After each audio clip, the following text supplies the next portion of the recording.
ఈ బిజినెస్ ఏదైనా మీ ఊర్లో ప్రమోషన్ చేయాలంటే అది సుమన్ టీవీతోనే సాధ్యం. ఇప్పుడే సంప్రదించండి.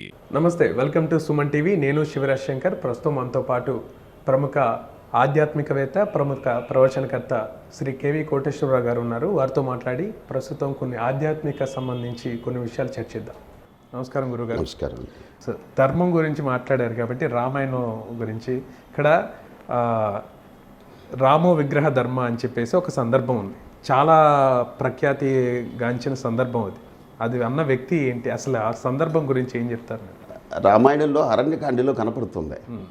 శూర్పణఖ ముక్కు చెవులు లక్ష్మణుడు విచ్ఛేదన చేసిన తర్వాత వెళ్ళి రావణాసురుడిని ఆ శూర్పణఖకు వెళ్ళి అతన్ని రెచ్చగొడుతుంది అనేక విధాలుగా.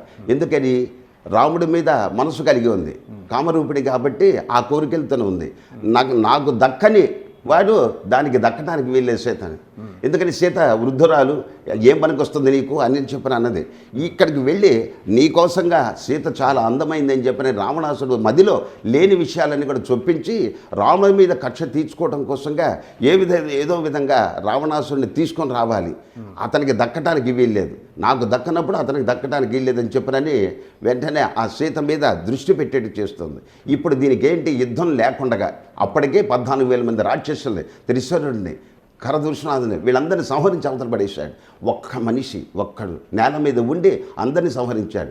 ఈ విషయం అంతా రావణాసురుడికి తెలియజేయడం అకంపరుడు వీడు అందరూ చెప్పేశారు. ఇప్పుడు ఏం చేయాలి, యుద్ధం లేకుండా ఆ సీతను తీసుకోవాలి. అప్పుడు మారీచుడి దగ్గరికి వస్తాడు. వాడు గతంలో రావణాసుడి దగ్గర పనిచేసినాడు, రిటైర్ అయిపోయాడు, అక్కడి నుంచి వెళ్ళిపోయాడు. ఎందుకు నాకు ప్రశాంతంగా ఉంటున్నాను, ఎందుకని వాడికి ఆ ఇది వచ్చిందంటే, తపస్సులో ఉండాల్సిన పరిస్థితి వచ్చిందంటే, సిద్ధాశ్రమంలో విశ్వామిత్రుల వారు యజ్ఞం చేస్తున్నప్పుడు, లోక కళ్యాణం కోసం యజ్ఞం చేస్తున్నప్పుడు మారీచ సుబాహువులు ఇతర రాక్షసులు వచ్చి ఆ యొక్క యజ్ఞంలో ఆ రక్తమాంసాలు పడేస్తుంటాడు. దానికి యజ్ఞంకి అక్కడ విఘ్నాలు చేకూరుస్తుంటాడు. ఎప్పుడైతే అది చేకూరుస్తున్నాడో ఇక దీన్ని రక్షించాలి. విశ్వామిత్రుడికి వాళ్ళని సంహరించడం ఒక క్షణం, కానీ తన యొక్క పుణ్యాన్ని, తప ఫలితాన్ని ఆ విధంగా వినియోగించుకోవడానికి ఇష్టపడరు ఋషులు. అందువల్ల రాజు ధర్మం కాబట్టి వెళ్ళి రామలక్ష్మణుని తీసుకురమ్మని చెప్పారని తీసుకుని వెళ్తాడు. ఆ అనుమతితో, వశిష్ఠ మహాముని అనుమతితో, దశరథుల వారి అనుమతితో వస్తారు వాళ్ళు. ఆ వచ్చి సిద్ధాశ్రమంలో అక్కడ 6 రోజుల పాటు వేచి ఉండి అక్కడ మారీచుడిని మానవాస్త్రంతో కొడితే 100 యోజనాల దూరంలో పడతాడు వాడు. అమ్మో ఇంత శక్తి ఉందానని మొదటి వాడిని కొట్టేశాడు, దూరాన్ని పడిపోయాడు. రెండో వాడిని సంహరించి అవతల పడేశాడు. ఎందుకని రాముడి యొక్క స్థితి అందరికీ తెలియాలి, బలం అని. ఆ తర్వాత అక్కడ అడవిలో ఉండగా మరొకసారి పెద్ద మృగరూపంలో వస్తాడు.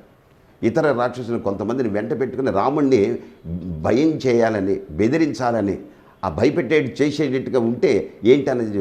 అప్పుడు ఒక్కసారి ధనుష్ఠంకారం చేస్తే వాడి గుండెలన్నీ కదిలిపోయాను. ఈ దెబ్బతో మనం రాముడి జోలికి వెళ్ళకూడదని వెళ్ళి వేరే చోట వెళ్ళి తపస్సు చేసుకుంటూ కూర్చున్నాడు. ఆ పరిస్థితుల్లో రావణాసురుడు ఏ స్థాయిలో ఉన్నవాడు, రాజస్థానంలో ఉన్నవాడు. ఒక్క అధర్మపరమైన విషయం కోసంగా ఎప్పుడైతే అధర్మాన్ని చోటు చేసుకొని ఉన్నాడో వాడి స్థానం కింద పడిపోతుంది. మారీచుడిని రమ్మమంటే రాడా, తన కాళ్ళ దగ్గరికే వస్తాడు. కానీ రావణాసురుడే మారీచుడి దగ్గరికి వచ్చాడు. ఏ స్థాయి వాడు ఏ స్థాయికి దిగిపోయాడు. నువ్వు ఆచరించేది ధర్మం అయితే నీ దగ్గరికి అందరు వస్తారు, నువ్వు ఆచరించేది అధర్మం అయితే నువ్వే అందరి దగ్గరికి వెళ్ళిపోతావు. అది అక్కడికి వచ్చిన తర్వాత నువ్వు బంగారు మృగంగా లేడిగా మారిపో, సీతను దృష్టిని ఆకర్షించు అని చెప్పనంటాడు. ఆకర్షించమని చెప్పినప్పుడు దానివల్ల రాముడు దూరంగా వెళ్తాడు. నువ్వు దూరంగా మగ్గారు లేడిగా మారి రాముడిని దూరంగా తీసుకుని వెళ్ళిపో, లక్ష్మణుడు దూరంగా వస్తాడు. అప్పుడు సీతను అపహరించడానికి నాకు తేలికైపోతాయి. ఈ ఆలోచన నీకు ఎవరిచ్చారు అని అడుగుతాడు మారీచుడు. నీ లంక బాగుండాలన్నా, నువ్వు బాగుండాలన్నా, నీ మంత్రులు బాగుండాలన్నా, నీ సైన్యం బాగుండాలన్నా, నీ ఆడవాళ్ళు బాగుండాలన్నా, లంక ప్రజలు బాగుండాలన్నా రాముడు జోలికి వెళ్ళబాక, అనుభవపూర్వకంగా చెప్తున్నాను అన్నాడు. రాముడు ధర్మాత్ముడు కాదయ్యా, అధర్మాత్ముడు. తండ్రి చేత బహిష్కరింపబడ్డాడు, లోకం నుంచి, రాజ్యం నుంచి బహిష్కరింపబడ్డాడు. అటువంటి వాడు అందరూ అంటే కానీ అందరూ మొత్తం వెళ్ళిపోయాడు, ఇక్కడికి వచ్చి బతుకుతున్నాడని చెప్పనంటే నువ్వు అనుకున్నట్టుగా రాముడు అధర్మపరుడు కాదు, శీలవంతుడు, పరాక్రమవంతుడు, సత్యపరాక్రమవంతుడు, మాట మీద నిలబడేవాడు. అది ధర్మాన్ని ఆచరించాలన్నా కూడా ధైర్యం కావాలి. అటువంటి రాజ్యాన్ని వదిలిపెట్టి, కోశాగారాన్ని వదిలిపెట్టి, ప్రజల్ని వదిలిపెట్టి, తల్లిదండ్రులను వదిలిపెట్టి కేవలం సత్యధర్మాల కోసంగా వచ్చినవాడు. అందువల్ల నువ్వు రాముడి జోలికి వెళ్ళబాక, నీకెవరో తప్పు సమాచారం ఇచ్చారు, అందువల్ల దీన్ని మనసు మార్చుకొని వెళ్ళమని చెప్తానన్నాడు. ఆలోచించాడు, మళ్ళీ వచ్చాడు. ఏమిటి మళ్ళీ వచ్చావనన్నాడు. కాదు, నా మనసు సీత మీద దృష్టి కేంద్రీకృతమైంది. నువ్వు చెప్పింది కరెక్ట్ కాదని చెప్పానని, నువ్వు ఎట్లయినా సరే చెప్పాలి అని చెప్పానని, నువ్వు వెళ్ళాల్సిందే అన్నాడు. రాజా సులభాన్ రాజన్ ప్రియవాదిన, ప్రియంగా మాట్లాడేవాడు సులభంగా దొరుకుతాడు, కానీ అప్రియ స్థితి పత్యస్య, కానీ అప్రియమైన నిజం పలికేవాళ్ళు శ్రోత వక్తాచి దుర్లభం. అంటే అటువంటి వినేవాళ్ళు పద్యం నిజమైనప్పటికీ కూడా అది అప్రియమైనప్పటికీ కూడా వినేవాడు అరుదే, చెప్పేవాడు అరుదే. అందువల్ల నా మాట విని నువ్వు వెళ్ళు. ఇది ఆలోచన చేసుకునంటే, నువ్వు చెప్పినట్టుగా నేను చేయటానికి రాలేదు, నువ్వు ఎట్లయినా సరే వినాల్సింది నా మాట, వినకపోతే ఇప్పుడే చంపేస్తానంటాడు. ఆలోచించాడు. ఒకవేళ గన నువ్వు నా మాట విన్నావా, రాముడు నిన్ను వదలొచ్చు వదలకపోవచ్చు, అక్కడ ఆప్షన్ ఉంటుంది, కానీ నేను మాత్రం ఇప్పుడే చంపేస్తానంటాడు. నీకోసం బంగారు రథాన్ని సిద్ధం చేసుకుని తీసుకొచ్చాను, ఇంతవరకు ఆ రథంలో నేను ఒక్కడే ఉన్నా, నా రాణిని కూడా ఎక్కించాల, నిన్ను ఎక్కిస్తానంటాడు.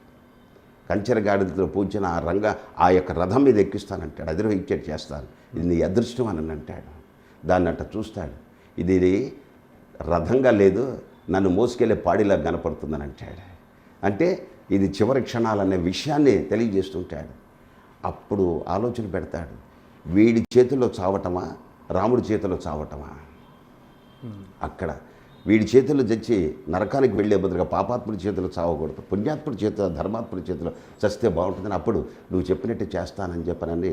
అది ఏమి అడిగేసేది, ఎట్లా అడిగేసేదిరా, ఏమిట్రా? అపిరామ సహస్రాణి భీత పశ్యంతు రావణ. ఎక్కడ చూసినా అపిరామ సహస్రాన్ని 1000 రాముడు కనపడుతున్నారా, 1000 రాముడు కనపడుతున్నారు. నువ్వు ఎందుకు ఈ బాధలు అనుభవిస్తావు అనవసరంగా, లంకలో ఉండి ఆనందంగా అనుభవించు, బహిర్ముఖమై బాధలు అనుభవిస్తున్నావు అని చెప్పినా కూడా వినడు.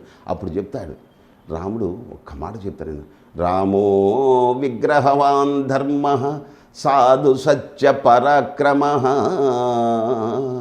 రాజా లోకస్య దేవస్య దేవానామఘవానివా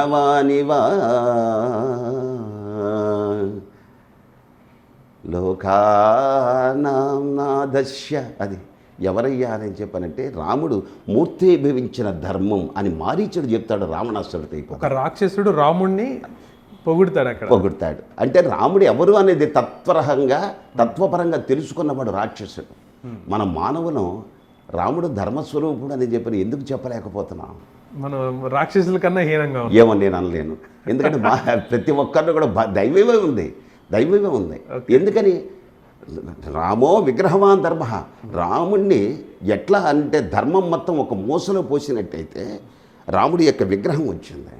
అంటే ధర్మం వేరు కాదు, రాముడు వేరు కాదు. ధర్మాన్ని వదిలిపెట్టి రాముణ్ణి పట్టుకోవాలని చూస్తే ప్రయత్నం లేదు. ఎందుకని? ధర్మాన్ని ఎప్పుడైతే వదిలిపెట్టావో రాముడిని విస్మరించినట్టే ఆటోమేటిక్గా. ధర్మం నీ చేతిలో ఉన్నప్పుడు భగవంతుడు మన దగ్గరే ఉంటాడు, అంతే, దాంట్లో ఆలోచన లేదు.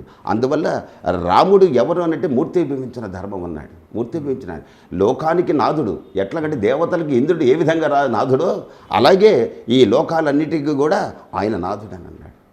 రామో విగ్రహవాన్ ధర్మ అని ఒక్కడ తెలుసుకోగలిగాడు మారీచుడు. నమస్కారం, థ్యాంక్ యూ, ధన్యవాదాలు. శుభం భవతు. శ్రీరామరక్ష.